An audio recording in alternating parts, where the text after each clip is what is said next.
There's something different about people who remember getting their first television set. In a world where screens are everywhere and content streams endlessly, these individuals experienced the most dramatic shift in human attention and family bonding in modern history, and it shaped their psychology in ways that experts are only now beginning to understand. Let's start with something that's impossible to recreate today. Picture yourself at 9 years old in 1952. Your father comes home from work with the biggest news your family has ever heard. "We're getting a television set." Those words changed everything. Not just your evening routine, not just your weekend plans, but the entire structure of how your family spent time together. You'd heard about television, of course. Maybe you'd seen one through the window of the appliance store downtown. Maybe your neighbors got one first, and you pressed your nose against their living room window, watching fuzzy black and white images dance across a tiny screen. But this was different. This was yours. Your family was about to join the television age. The day it arrived was like Christmas and your birthday combined. The delivery men struggled to carry this enormous wooden cabinet through your front door. It weighed as much as a refrigerator and dominated whatever room it entered. Your mother rearranged the entire living room around it. Your father fiddled with the rabbit ear antennas, trying to pull signals out of the air. But here's what made this different from any technology adoption before or since. Television didn't just change what you watched, it changed when your family was together. For the first time in human history, entire families had a reason to gather in one room at the exact same time, every single day. Think about what happened to your brain during those first months with television. Suddenly, your visual attention was being trained in completely new ways. You were learning to follow stories through moving pictures, to understand that people in a box could talk to you, to sit still and focus on a single point for 30 minutes or an hour at a time. Psychologists call this phenomenon appointment attention conditioning. Unlike modern viewers who control when and what they watch, you learned that good things come to those who show up at the right time. The Lone Ranger was on at 7:30. I Love Lucy was on Monday nights. If you missed it, you missed it forever. This created what researchers now call synchronized family experience. Before television, families might be in the same house, but they were rarely focused on exactly the same thing at exactly the same time. Father read his newspaper. Mother did her needlework. Children played separately. But television changed all of that. Now imagine Sunday night, 1954. Your entire family is gathered in the living room, watching Ed Sullivan together. Everyone laughs at the same jokes. Everyone gasps at the same acrobats. Everyone experiences the same amazement when someone performs something incredible. You're not just watching television. You're learning how to be an audience together. But there's something deeper happening here. Television was teaching you about the world beyond your neighborhood in ways that radio and newspapers never could.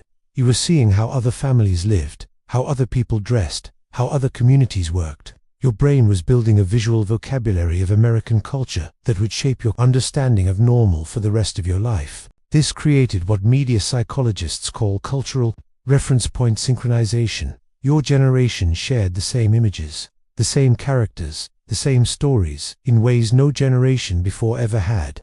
When someone mentioned Howdy Doody, everyone knew exactly what that looked like. When someone referenced I Love Lucy, everyone had seen the exact same facial expressions and physical comedy. Think about how this changed your relationship with time itself. Before television, evenings were unstructured. Families made their own entertainment. Children found their own activities. But television created what researchers now call temporal appointment behavior. 7 o'clock meant something specific. Saturday morning had a purpose. Bedtime was determined by when your shows ended. You learned to organize your life around scheduled programming in ways that created remarkable self-discipline. If you wanted to see your favorite show, you had to finish your homework first. You had to be home by a certain time. You had to negotiate with family members about what to watch.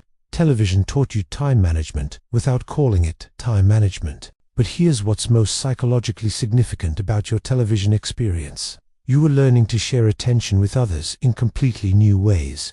In a movie theater, you might watch with strangers. Around the radio, you listened but couldn't see reactions. But television created the perfect combination. Visual storytelling experienced simultaneously with people you loved. This developed what researchers call collective viewing psychology. You learned to read not just what was happening on screen, but how your family was reacting to what was happening on screen. When your father laughed at something, you understood it was funny even if you didn't get the joke.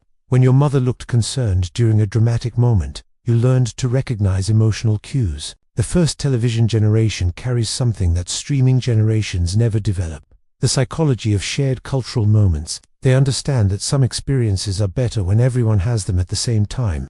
They value appointment-based activities because they learned early that anticipation makes the payoff sweeter. Now imagine yourself decades later, trying to explain to your grandchildren what it was like when television was an event, not just background noise. How the whole family would gather to watch something together. How you would plan your week around your favorite shows. How missing an episode meant actually missing it, not just watching it later. This isn't nostalgia for simpler times. This is recognition of a fundamentally different relationship with attention, time, and family bonding.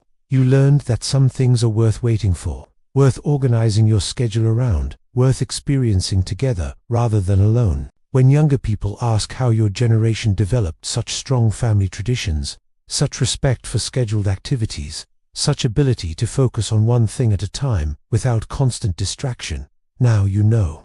It's not just generational differences, it's the psychological legacy of learning to be an audience together. Your first television set didn't just bring entertainment into your home. It taught you that shared attention creates shared memories, that anticipation builds excitement, that the best experiences happen when everyone shows up at the same time, ready to focus on the same thing together. Those Sunday nights gathered around your first TV set weren't just family time. They were training sessions for a lifetime of understanding that some moments are only meaningful when they're shared, that some stories are only powerful when everyone experiences them together, and that the magic of media isn't just what's on the screen, but who's watching it with you. Drop a comment and share your first TV memory. What was the first show you remember watching together as a family? How did getting television change your home? Do you still prefer watching things with others rather than alone? And if this resonated with you, hit like and subscribe, because we dive deep into the psychology that explains how your unique childhood experiences shaped the remarkable ability to focus and bond that you carry today. See you next time.